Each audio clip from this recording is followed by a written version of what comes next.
मेरे दोस्तों ये मेरे को सर्टिफिकेट है कि जेड़ा मुकम्मल इना डॉक्टर ने दिता है इस दे उत्ते लिखो है कि इसकी दिल की धड़कन वधी है जिसकी वजह तो इसनू मौत होई और उसके बावजूद इन्हें रात करोना दे विच पा के सारे मरीज नू सारी रात जलील कीता ने सानू इन्हें मैयत नहीं दी अपनी टीम भेज के तोड़ नाल पुलिस आई है और पूरी टीम आई एंबुलेंस दे विच सानू इन्हें चेहरा नहीं डेट को दिता उसके बावजूद भी इन्हें आके अपने हाथ नाल दफनाया है।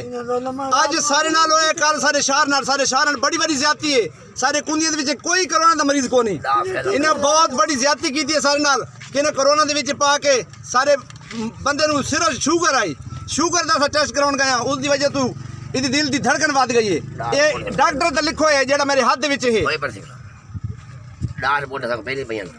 इहदे कोल बकायदा जेड़ी अस पहले टेस्ट करान डा रिपोर्ट सारे कोल हैं शुगर दियां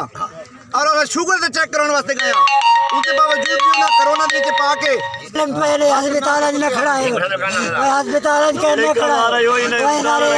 ऊपर चीज का ये टूर के गया है वो हल्का किया है वो मैंने आधा ही दिन कार्ड में वो केड़े पाले में कोई जान मार दे पहले पता है मैंने मार दे पहले आधा मैंने मार दे सरकारी हुक्म रखड़ा मैंने मार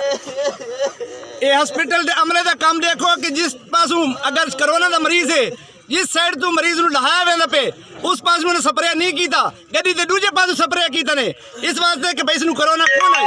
अगर कोरोना होगा तो उसे पास स्प्रे करेगा वो साइड छोड़ के दूसरी साइड एम्बुलेंस जो स्प्रे कीता है और दूसरी साइड जो ना मरीज लहाया है।